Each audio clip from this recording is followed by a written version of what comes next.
हम आज अध्ययन करेंगे जनसंख्या वितरण घनत्व और वृद्धि का। किसका? जनसंख्या वितरण घनत्व और वृद्धि का अध्ययन करेंगे। ठीक है। लेसन नंबर 2 बुक के अनुसार कौन सा है? विश्व की जनजातियां। ठीक। लेकिन हमने कोर्स में कुछ परिवर्तन किया, क्रम में परिवर्तन किया, अध्यायों के क्रम में परिवर्तन किया है अपनी सुविधा के अनुसार। तो सेकेंड लेसन हमारे अनुसार कौन सा है? जनसंख्या वितरण घनत्व और वृद्धि। कौन सा आ रहा है?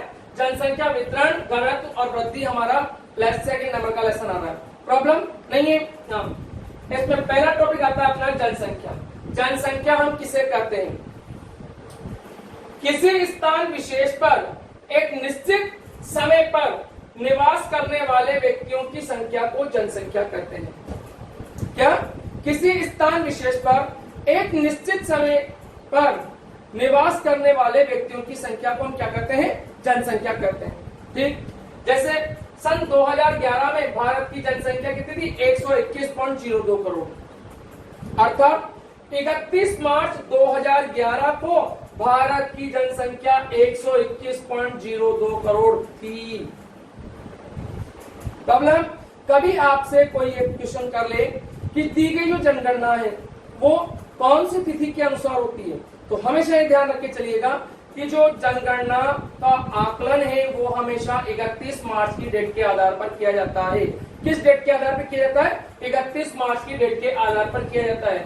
कोई दिक्कत नहीं है। अच्छा, इसके बाद में आता है अपना वितरण प्रारूप। क्या आता है? वितरण प्रारूप आता है। ठीक है। वितरण प्रारूप के अंतर्गत हम ये देखते हैं कि विश्व के अलग अलग भौगोलिक जो क्षेत्र हैं, उन अलग अलग भौगोलिक क्षेत्रों के अंतर्गत विश्व की में जनसंख्या का निवास किस प्रकार का है। किस स्थान में, मैदानी भागों में कितना है, पर्वतीय भागों में कितना है, या एशिया में कितना है, अफ्रीका में कितना है, ये सब क्या है? इसके वितरण प्रारूप को प्रदर्शित करते हैं। किसको प्रदर्शित करते हैं? इसके वितरण प्रारूप को प्रदर्शित करते हैं। ठीक है। पहले आते हैं हम वितरण प्रारूप की परिभाषा से। ठीक। प्रॉब्लम, हाँ, वितरण प्रारूप को किसे कहते हैं? विभिन्न भौगोलिक क्षेत्रों के अंतर्गत निवास करने वाले व्यक्तियों की वास्तविक स्थिति वितरण प्रारूप कहलाती है। क्या? विभिन्न भौगोलिक क्षेत्रों के अंतर्गत निवास करने वाले व्यक्तियों की वास्तविक स्थिति वितरण प्रारूप कहलाती है। कोई दिक्कत नहीं है। अच्छा, अब ये देखिएगा कि क्या कहना चाहते हैं हम वितरण प्रारूप के अंतर्गत। जैसे अक्षांशीय आधार पर ले हम। ठीक। अक्षांशीय आधार पर जनसंख्या का वितरण किस प्रकार का है? ठीक है। महाद्वीपीय आधार पर किस प्रकार का है? ठीक है। उच्चावच के आधार पर जनसंख्या किस प्रकार की है? यही क्या कहलाता है? यही वितरण प्रारूप कहलाता है। क्या कहलाता है? ये वितरण प्रारूप कहलाता है। विश्व में जनसंख्या का वितरण प्रारूप। अब विश्व के अलग अलग आधार पर जनसंख्या का वितरण किस प्रकार का है ये हम यहाँ पर समझेंगे। ठीक है। कोई प्रॉब्लम नहीं है, देखने जाए। हाँ, सबसे पहली बात तो कि विश्व में जनसंख्या का जो वितरण प्रारूप है वो बिल्कुल असमान है। क्या? विश्व में जनसंख्या का जो वितरण है वो क्या है? बिल्कुल असमान कंडीशन में है। विश्व की लगभग 90% जनसंख्या, कितनी? 90% जनसंख्या जो है वो मात्र 10% स्थानों पर निवास करती है। ठीक है।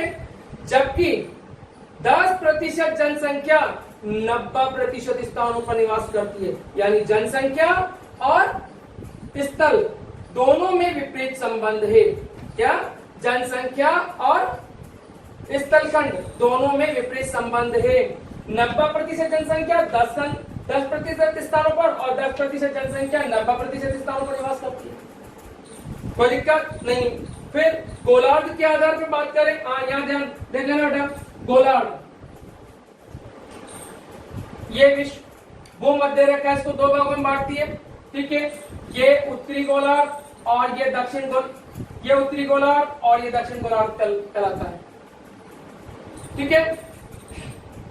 ये उत्तरी कौन सा? ये उत्तरी गोलार्ध और ये दक्षिण गोलार्ध कहलाता है। उत्तरी गोलार्ध में विश्व की 85% जनसंख्या निवास करती है। कितनी 85% जनसंख्या, और दक्षिण गोलार्ध में 15% जनसंख्या निवास करती है। क्या दक्षिण गोलार्ध के अंतर्गत विश्व की मात्र 15% जनसंख्या निवास करती है। कोई दिक्कत नहीं है। हाँ, यहाँ एक बात ध्यान रख के चलीजिए, यदि आपको बोर्ड में ये क्वेश्चन पूछ दिया जाए कि जनसंख्या गोलार्ध कौन सा है, क्या बोर्ड में आपसे क्वेश्चन का पुटअप कर लिया जाए कि जनसंख्या गोलार्ध कौन सा है, तो जनसंख्या गोलार्ध कौन सा होगा? उत्तरी गोलार्ध जनसंख्या गोलार्ध होगा। कौन सा होगा? उत्तरी गोलार्ध जनसंख्या गोलार्ध होगा।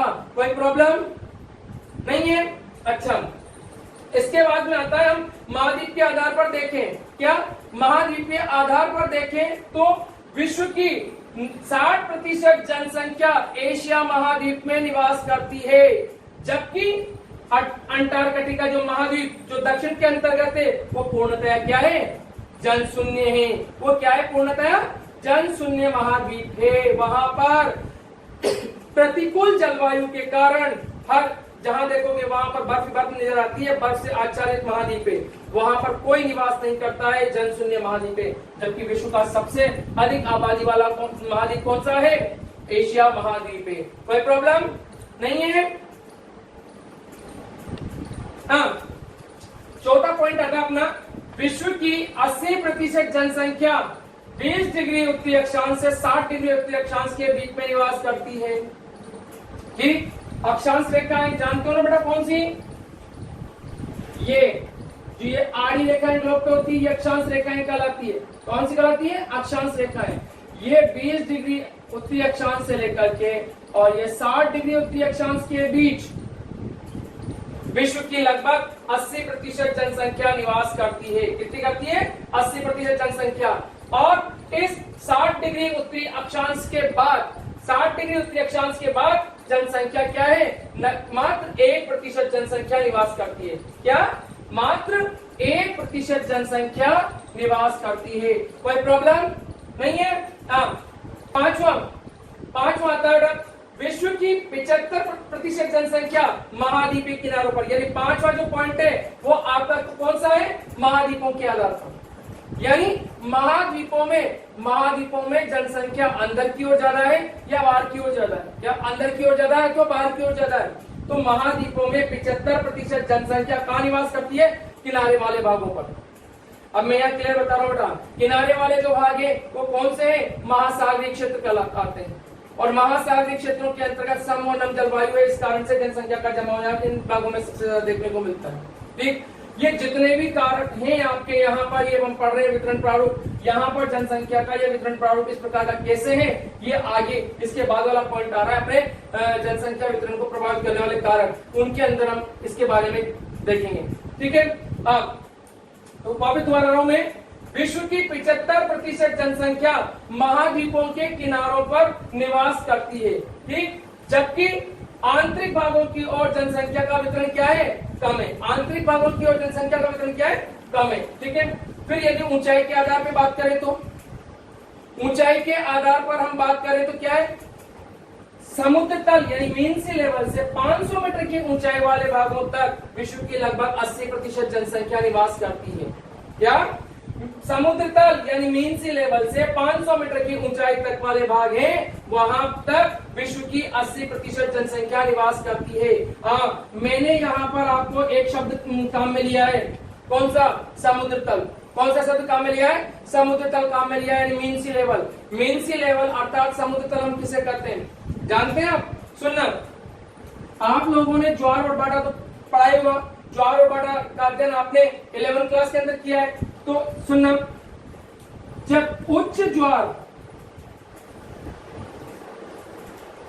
व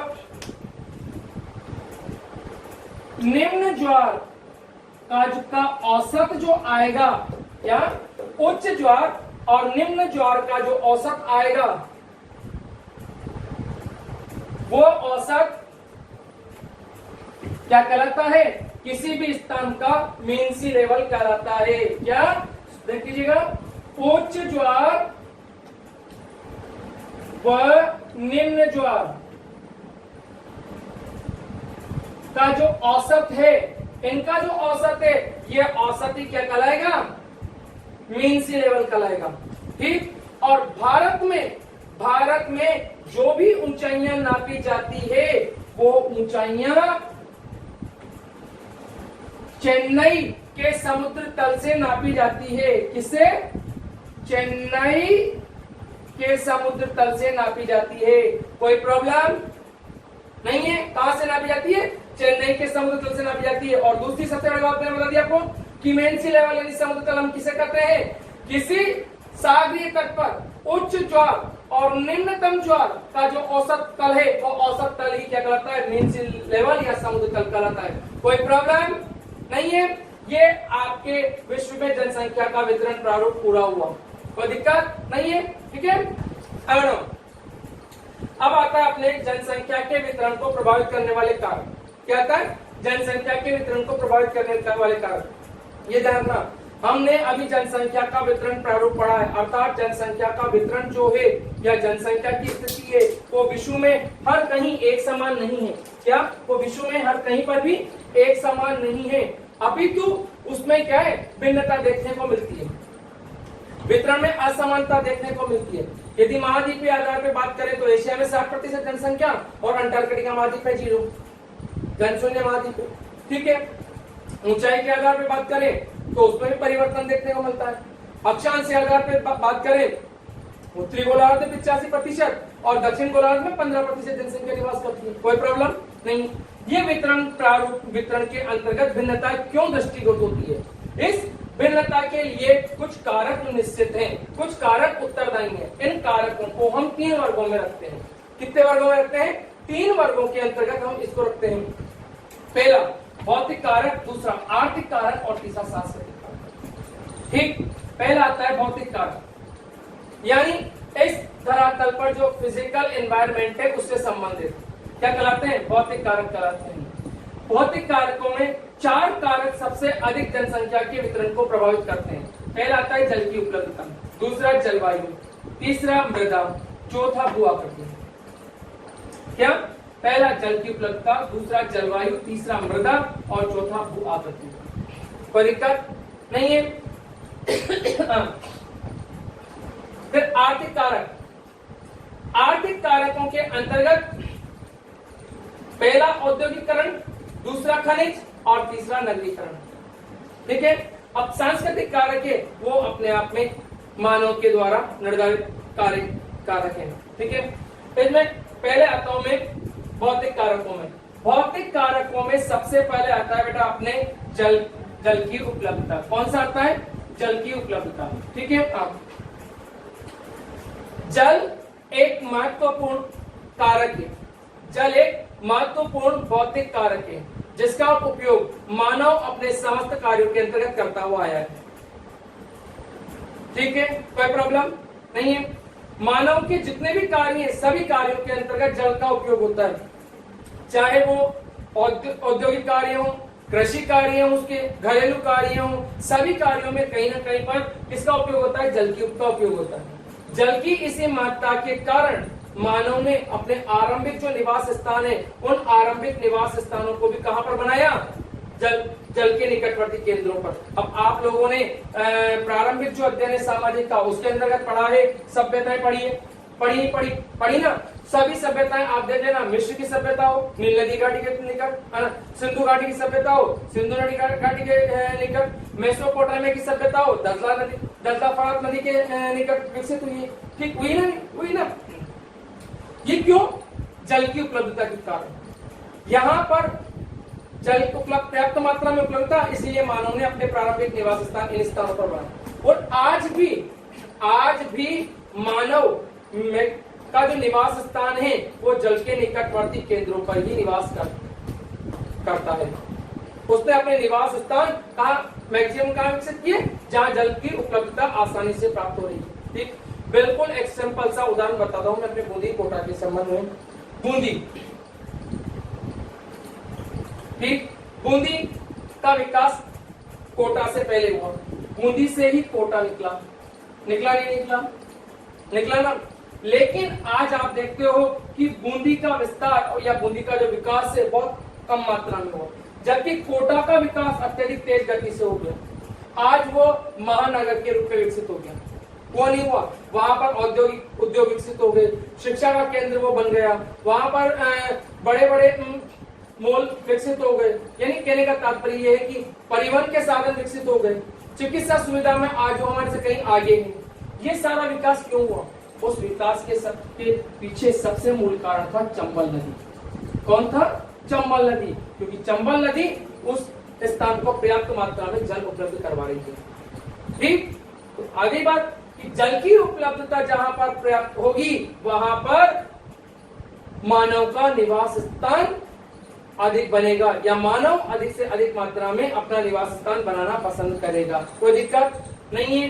इसके बाद अपना जो दूसरा मुख्य कारक आता है वो आता है जलवायु।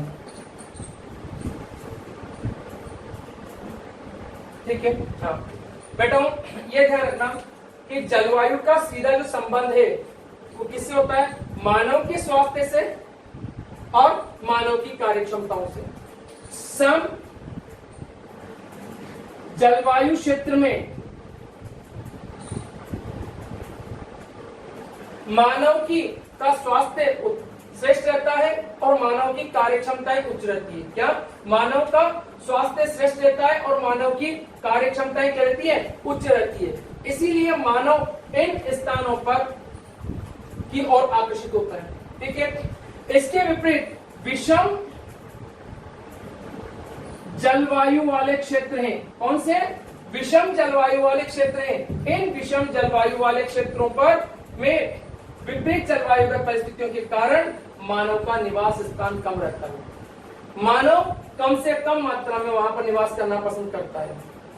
ठीक, हाँ, एक यही बहुत बड़ा मूल कारण है। आप लोगों ने भी वितरण पढ़ा ना, 75% जनसंख्या महाद्वीपों के किनारों पर निवास करती है। कहां पर? महाद्वीपों के किनारों पर। प्रॉब्लम नहीं है? हाँ। अब महाद्वीपों के किनारों पर क्यों? क्योंकि यहाँ पर कौन सी जलवायु है? महासागरीय जलवायु पाई जाती है महाद्वीप के किनारों पर। और महासागरीय जलवायु कौन सी होती है? सम जलवायु होती है। सम जलवायु के परिस्थितियों के कारण अर्थात यहाँ पर न तो गर्मियां अत्यधिक होती है और न ही सर्दियां अत्यधिक होती है, बल्कि सम और सुहावना वातावरण यहाँ पर विद्यमान रहता है। इसीलिए मानव इन महाद्वीप के किनारों पर अपना निवास स्थान बनाना पसंद करता है, यानी सम जलवायु वाले क्षेत्रों में निवास करना पसंद करता है। इसके विपरीत आप मरुस्थलीय भागों में चले जाइए। ठीक है, मरुस्थलीय जो भाग हैं, इन मरुस्थलीय भागों के अंतर्गत विषम जलवायु यानी कठोर तापमान, अत्यधिक तापमान के कारण, कठोर जलवायु के कारण मानव अपना निवास स्थान बनाना पसंद करता है। मरुस्थलीय भागों का औसत जो जनसंख्या घनत्व है वो मात्र 13 व्यक्ति प्रति वर्ग किलोमीटर।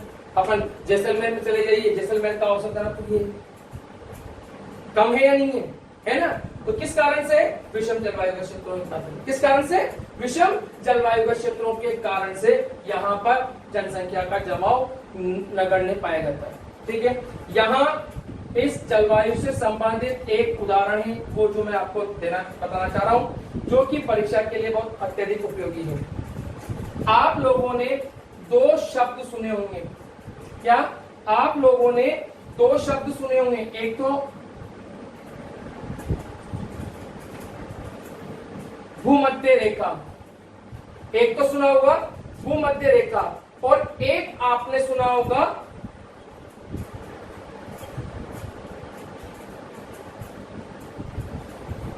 भूमध्य सागर। क्या?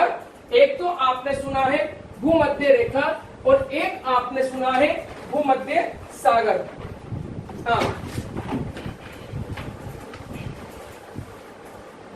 देखिए ना, ये 0 डिग्री अक्षांश रेखा, ये भूमध्य रेखा कहलाती है। ठीक, और ये इधर उत्तर में यूरोप, दक्षिण में अफ्रीका और इधर ये पूर्व में एशिया, ये वाला जो क्षेत्र है ये भूमध्य सागर कहलाता है। कौन सा कहलाता है? ये भूमध्य सागर कहलाता है।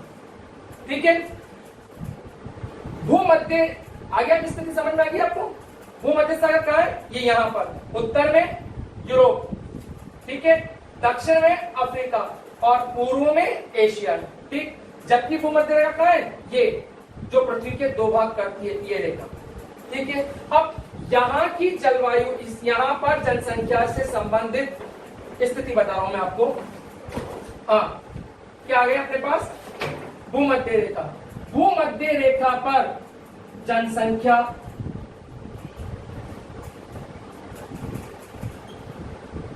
नगण्य और भूमध्य सागरों पर के निकट जनसंख्या अधिक।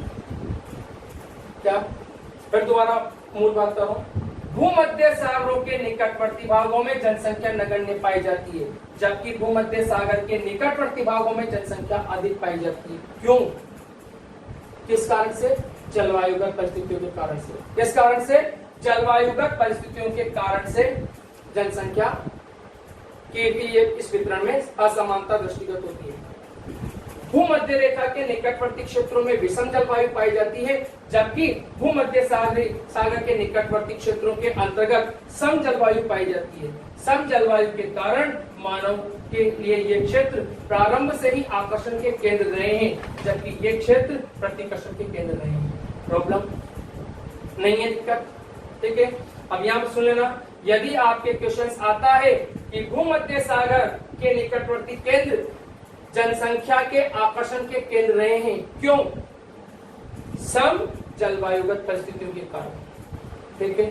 और दूसरा क्वेश्चन है, भूमध्य रेखा के निकटवर्ती क्षेत्र जनसंख्या के प्रतिकर्षण के केंद्र रहे हैं, क्यों, वही विषम जलवायुगत क्षेत्रों के कारण ये जनसंख्या के प्रतिकर्षण के केंद्र रहे हैं। कोई प्रॉब्लम नहीं है, ठीक है। इसके बाद में आते हैं अपन तीसरा पॉइंट अपना, मृदा। कौन सा आता है, मृदा। मृदा, मृदा का सीधा संबंध होता है उत्पादकता से। क्या, मृदा का सीधा संबंध किससे होता है, उत्पादकता से। मानव का जो आरंभिक जो व्यवसाय था वो क्या था, कृषि एवं पशुपालन। कृषि जब मानव स्थायी रूप से आवासित होने लगा, तब से मानव का प्रारंभिक व्यवसाय क्या रहा, कृषि एवं पशुपालन उसका आरंभिक व्यवसाय रहा, ठीक है। जहां उपजाऊ मृदा पाई जाती है, उन क्षेत्रों में जनसंख्या का जमाव अधिक मात्रा में होगा। क्यों, क्योंकि उत्पादकता अधिक होगी, ठीक। और अनुपजाऊ मृदा पाई जाती है, वहां पर जनसंख्या का जमाव कम मात्रा में होगा। क्यों, क्योंकि वहां पर क्या है, अनुपजाऊपन के कारण वहां उत्पादकता कम रहती है। उत्तर भारत का मैदानी प्रदेश का मैदान, आपने 11th में भारत के भूगोल के अंतर्गत भारत के फिजिकल पार्ट्स पढ़े। उत्तर का पर्वतीय प्रदेश, ठीक, यानी हिमालय, फिर उसके दक्षिण में उत्तर का मैदान, फिर जस्ट उसके दक्षिण में दक्षिण का पठार, ठीक है, पश्चिम का मरुस्थल, तटवर्ती क्षेत्र, द्वीपीय समूह, पढ़े ना। इन भौतिक विभागों में, यानी भारत के भौतिक विभागों में सबसे अधिक जनसंख्या का दबाव उत्तर भारत में पाए, उत्तर भारत के मैदानी क्षेत्र में। अब उत्तर भारत के मैदानी क्षेत्र में उपजाऊ मृदा उपलब्ध होने के कारण जनसंख्या का जमाव सबसे अधिक देखने को मिलता है, ठीक। इसके विपरीत पश्चिम का जो मरुस्थलीय क्षेत्र है,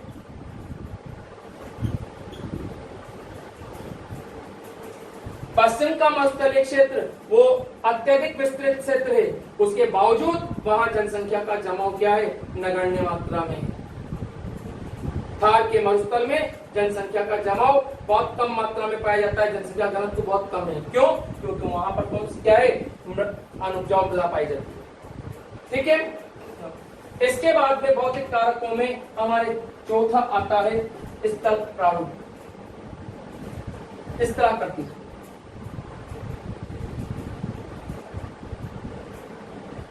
या इसे हम उच्चावल भी कह सकते हैं,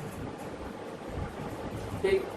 यानी इस तरह कृतियों से तात्पर्य क्या है, आप लोग पर्वत देखते हैं, पठार देखते हैं, मैदान देखते हैं, देखते हैं ना। हाँ, ये पर्वत, पठार, मैदान, यही क्या है? यही इस तरह करती कला, यही क्या है? इस तरह करती है कला। ठीक है। इस तरह करतियां मानव को जीवन जीने के लिए विभिन्न प्रकार की सुविधाएं उपलब्ध कराती हैं। क्या? इस तरह करतियां मानव को जीवन जीने के लिए विभिन्न प्रकार की सुविधाएं उपलब्ध करवाती हैं। ठीक है ना। इनमें मैदानी जो भाग है, ये मैदानी भाग सबसे अधिक सुविधा उपलब्ध कराते हैं। इसी कारण से मानव इन मैदानों के निकटवर्ती क्षेत्रों में रहना पसंद करता है। इसके बाद में पठार इनसे कम मात्रा में, तो यहाँ पर इनकी अपेक्षा जमाव कम पाया जाएगा। ठीक है। और पर्वतीय क्षेत्र इससे भी कम मात्रा में, तो यहाँ पर जनसंख्या का जमाव क्या है? और कम है। क्या? यहाँ पर जनसंख्या का जमाव क्या है? और कम पाया जाता है। कोई दिक्कत नहीं है। इन भागों के अंतर्गत जनसंख्या का जमाव नगण्य है। आप लोगों ने जब हम जनसंख्या के वितरण या वर्गीकरण पढ़ेंगे, विश्व में जनसंख्या का वर्गीकरण, तो न्यून जनसंख्या वाले क्षेत्र हैं या न्यूनतम घनत्व वाले जो क्षेत्र हैं, उन क्षेत्रों के अंतर्गत उच्च पर्वतीय क्षेत्र महत्वपूर्ण अंग है। उच्च पर्वतीय क्षेत्रों में जनसंख्या का जमाव नगण्य पाया जाता है। कारण क्योंकि यहाँ मानव को जीवन जीने के लिए विभिन्न प्रकार की जो सुविधाएं हैं वो आसानी से उपलब्ध नहीं हो पाती। ठीक है। और हम लोगों ने अभी वितरण प्रारूप के अंतर्गत पढ़ा था कि विश्व की 80% जनसंख्या समुद्र तल से 500 मीटर की ऊंचाई तक पाई जाती है। क्या? विश्व की 80% से अधिक जनसंख्या समुद्र तल से 500 मीटर की ऊंचाई तक पाई जाती है। पढ़ा नहीं पढ़ा? पढ़ा है ना? तो अब देख लीजिए। यानी ये कौन से?